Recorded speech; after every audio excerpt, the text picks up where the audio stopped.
দর্শক, এই মুহূর্তে শাহবাগে রয়েছেন আমাদের চিফ রিপোর্টার জাহাঙ্গীর আকন্দ। যুক্ত হচ্ছি তার সঙ্গে। জাহাঙ্গীর, ছাত্রদলের সমাবেশে উপস্থিত আপনি কেমন দেখছেন, আর শাহবাগ সহ আশপাশের যান চলাচল স্বাভাবিক রয়েছে কিনা সে বিষয়ে জানাবেন। বিপাশা, বিকাল ৩টায় সমাবেশটি আনুষ্ঠানিকভাবে শুরু হয়েছে। সমাবেশে লন্ডন থেকে প্রধান অতিথি হিসাবে যুক্ত হয়েছেন বিএনপির ভারপ্রাপ্ত চেয়ারম্যান তারেক রহমান।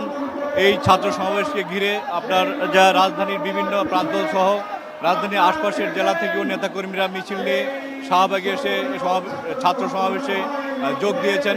এখন বিএনপির নেতারা, যারা আগে ছাত্রদলের নেতা ছিলেন, যারা ছাত্রদলের সভাপতি ছিলেন, সাধারণ সম্পাদক ছিলেন, তারা বক্তব্য রাখছেন। আর কিছুক্ষণ পরে বিএনপির মহাসচিব মির্জা ফখরুল ইসলাম আলমগীর সমাবেশে বক্তব্য রাখবেন। তারপরেই ভারপ্রাপ্ত চেয়ারম্যান তারেক রহমান বক্তব্য রাখবেন। আপনি জানেন যে জুলাই আগস্টের ঐতিহাসিক গণ অভ্যুত্থানের বর্ষপূর্তিতে জাতীয়তাবাদী ছাত্রদল শাহবাগে এই সমাবেশটি করছে। এই সমাবেশকে ঘিরে ছাত্রদল নেতাকর্মীরা অত্যন্ত উৎসাহ উদ্দীপনা মুখর পরিবেশে তারা এই সমাবেশে যোগ দিয়েছে। শাহবাগের প্রতিটি পয়েন্টে বিপুল সংখ্যক ছাত্ররা রাজধানীর বিভিন্ন প্রান্ত থেকে এসে যোগ দিয়েছে। সেখানে তারা দলের নেতাদের কাছ থেকে তারা গুরুত্বপূর্ণ দিক নির্দেশনা পাচ্ছেন।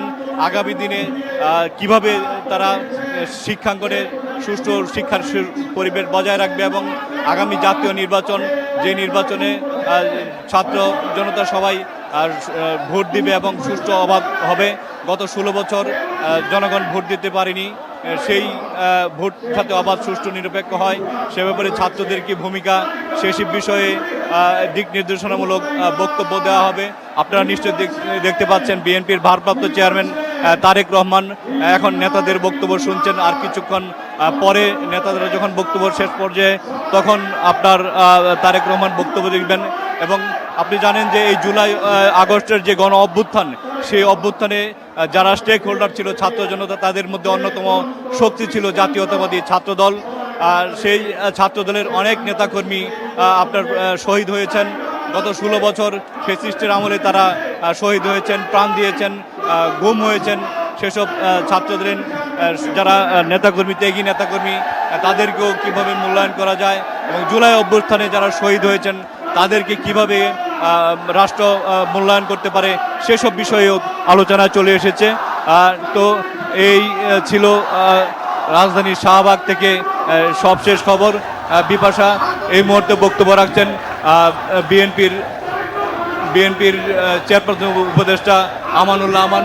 আমরা আপনাদেরকে একটু দেখাতে চাই। আমানুল্লাহ আমান বক্তব্য রাখছেন, তার পরে অন্যান্য সিনিয়র নেতৃবৃন্দ বক্তব্য রাখবেন এবং তারপরে তারেক রহমান বক্তব্য রাখবেন। তো এই ছাত্র সমাবেশকে ঘিরে আপনার দুদিন আগে থেকেই ডিএমপি কিভাবে যান চলাচল করবে আশপাশে এলাকায় সে ব্যাপারে প্রয়োজনীয় দিক নির্দেশনা দেওয়া হয়েছে। এবং এখানে শাহবাগের পাশে দুটি হসপিটাল রয়েছে, সেই হাসপাতালে যাতে রোগীরা সঠিকভাবে যেতে পারেন চিকিৎসার জন্য এবং কোনো ধরনের প্রতিবন্ধকতা না হয় সেজন্য ছাত্রদল বিশেষ ব্যবস্থা করেছে। এবং হাসপাতালে যারা রোগীরা যেতে পারেন, অ্যাম্বুলেন্সগুলি যাতে সহজে যাতায়াত করতে পারে সেজন্য তারা প্রয়োজনীয় ব্যবস্থা নিয়েছে।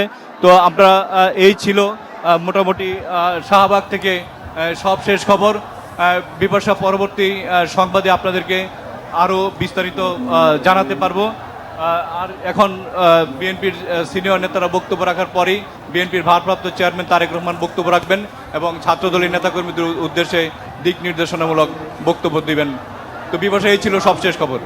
জাহাঙ্গীর, ধন্যবাদ আপনাকে। দর্শক, শাহবাগে ছাত্রদলের সমাবেশ থেকে যুক্ত হয়েছিলেন সহকর্মী জাহাঙ্গীর আকন্দ।